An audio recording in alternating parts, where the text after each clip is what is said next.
everybody, it is Professor Parish and we are on week 3 of the ACE program. So this week's lecture video is going to be a little bit different. I'm going to spend a little quick time talking about this week and what we're doing in class, and then talking a little bit about the math portion of the SAT. So the format of this video may look a little bit different throughout, so just kind of prepare yourself for that. But as far as this week goes, if we look at our week 3, there's not really a whole lot of things. We're meeting at SIC this Tuesday. We're meeting in room E204 where we met our very first week before we went to the computer lab. So the very first room we ever met in. We're going to meet there this week. We are going to work on our community service project here at SIC, which is exciting. And then you will have an essay and a journal entry. So the essay is going to be just reflecting on this week's community service experience, which is fun. But then the journal entry, I think this is our, maybe if it's not our last one, it's close to our last one for the class. And it's just telling me about your plan for your community service project. So what is the name of your project? How are you going to go about it? Again, this is not a set in stone thing, but I do want you to have a plan in place at this point because we are nearing the halfway point of the course. And so I want to make sure that you have everything lined out and that you have everything ready to go and start enacting and getting ready, and that you're not still like sitting in square one going, I don't know what to do. So make sure that you have a plan here. Tell me the name of your project, how you're going to go about it, and that's going to be worth 50 points in this category right here. As far as readings in our textbook, I know that seems like a lot. I know you're looking at that going 313 to 555, what? No! But really, it's just talking about the section of the SAT and specifics, and it's not meant to be a close reading. It's just you looking over that material and seeing if there's anything you need to familiarize yourself with or that you think stands out. So don't feel like you have to read those sections word for word, but I just want you to look through those pages.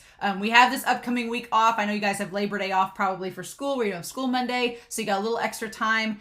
Just get a chance, look through those pages and just see if anything stands out, and we may talk about it in class. All right. So aside from that, I do want to talk about the SAT portion of math. And so let me go ahead and keep this on here and pull this up. So yeah, so now you can see me a little bit differently. I'm going to have the actual class pulled up here, and we'll kind of go through some resources and things like that. But hello, it's scorching hot outside as I record this.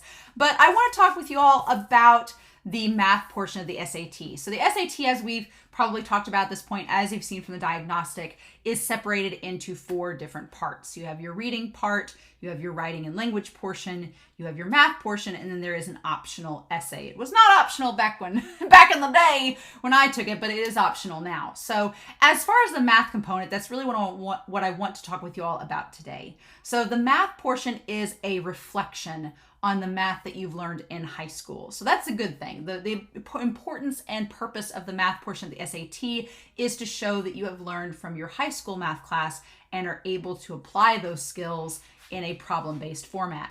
So the math portion has 2 specific sections. The first section you have 55 minutes to complete, and it's 38 questions. Now in this portion, you can use calculators, and it is designed to give you complex operations and numbers. So it's giving you 38 problems with a little bit of extra time to work on it to see how you can do the processing and complete the portions.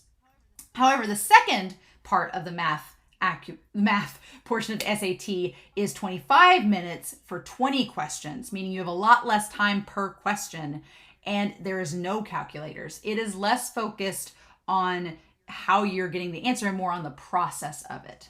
So those are the 2 specific sections of the SAT for the math portion.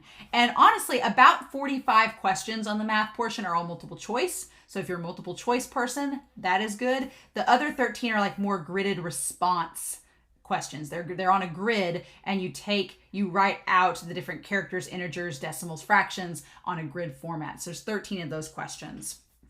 So with that being said, and I've got notes that I'm going over here with you all about it, the state of the test, there is at the start a reference sheet that you're given, and that reference sheet will have equations, it'll have formulas, things to help you out with. There are 4 kinds of questions on the math SAT. The first type are algebraic questions. So anything dealing with like equations, algebraic, numerical formulas, things like that. The second is a data analysis. Now for the data analysis, this deals with ratios, percentages, and the idea that you can solve real world hypothetical problems using perhaps even interpreting graphs as well. The third type deals with trigonometry and geometry, and that deals with things like area and volume, as well as working within coordinate planes. And then finally, the last section is the quote unquote advanced math section, which has complex equations and deals with those types of functions. So first and foremost, the math portion of the SAT, it is always stressful because it is a timed test. But you can do this. As someone that's taken the ACT and SAT, I know you can do it. And so the trick of the matter is figuring out the best skills and techniques to make sure that you do things to the best of your ability. So the math SAT is not designed to determine how smart people are, because I don't believe a standardized test can determine whether you are quote unquote smart or not. That's not the point. The point of the math SAT is to design and show that anybody who has studied the test format and knows what to expect and knows how to handle the problems given to them can do well in that test format. It is designed so that you can earn a successful score if you know the material and you know how to deal with the time constraints that you were given and the problems that you were given within those time constraints. So with that being said, some don't do well on the math SAT, not because they're not smart, that's not it, but it's because they don't know perhaps the skills to study in the most efficient way, which is what the rest of this video is talking about. So as far as the SAT goes, it is not a reflection of how smart you are. It is a reflection of how smartly you can study the format of the test and how well you know that format and the parameters of the questions within it, which is something that I like because it means that you are in control. It's not something that's outside your control. It's something that you yourself can condition yourself to kind of control the nature of. So some strategies that might help you with the math SAT. First of all, understand your weaknesses. This is really important. We are not infallible robots. We all have strengths and we all have weaknesses.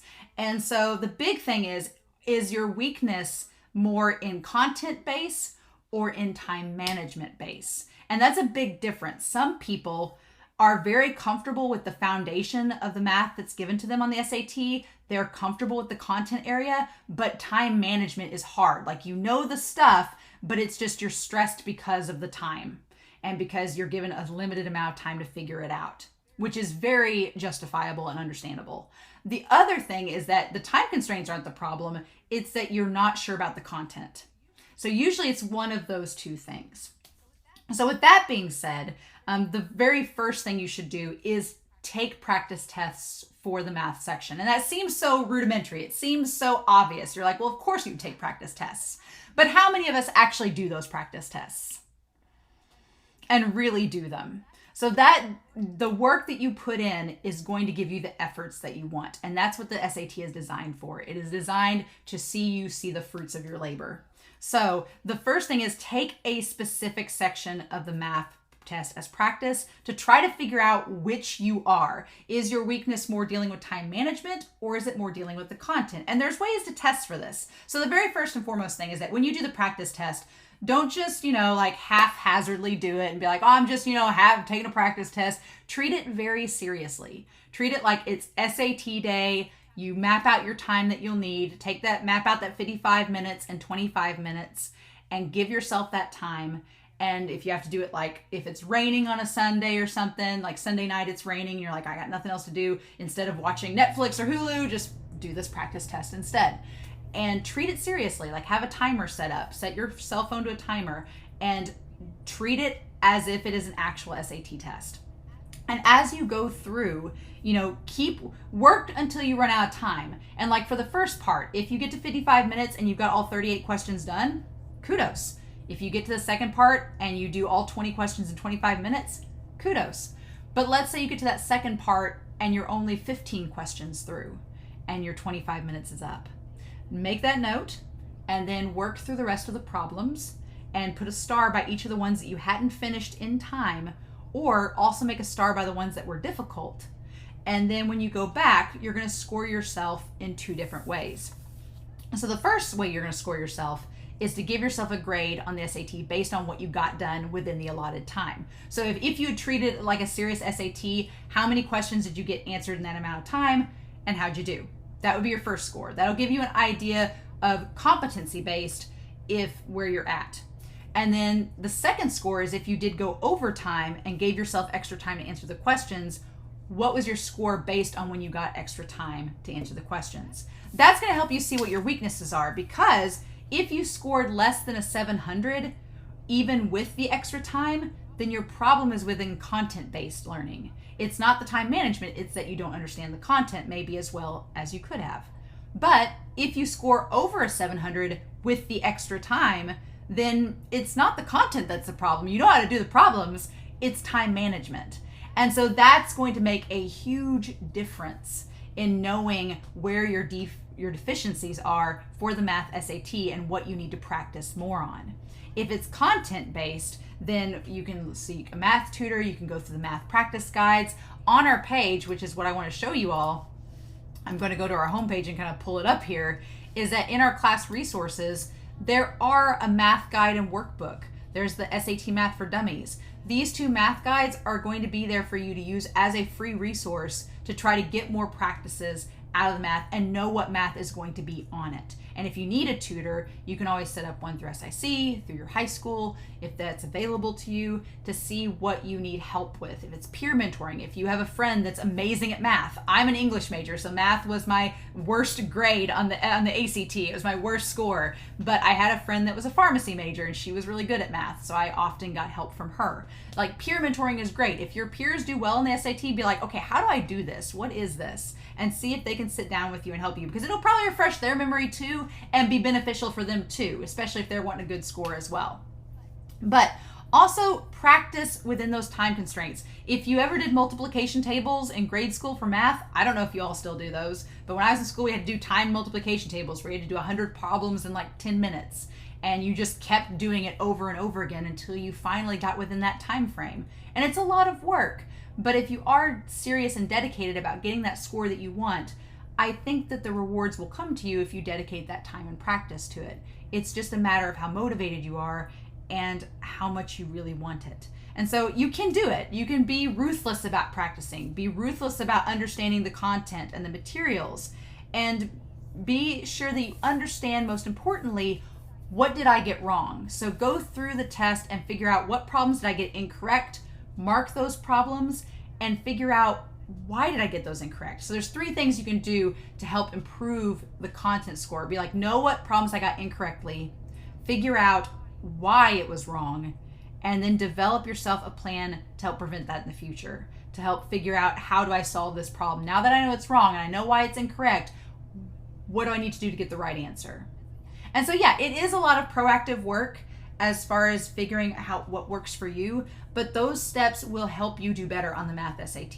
They are tried and true methods that have helped people in the past, and it's mainly about understanding what you do know, what you don't know, and figuring out how you can get the right answer that will help you in that moment do well on the test, and figuring out if it's more content-based or if it's time management-based. So hopefully that was a lot of help. Hopefully that was at least a starting point if you're not sure about the math SAT. That those suggestions helped me in the past, and I hope that they do the same for you. So if you have any questions, let me know, but otherwise, I hope you all have a wonderful week. Please stay safe, take care, and yeah, I'll be back next week with week 4 of ACE. Bye.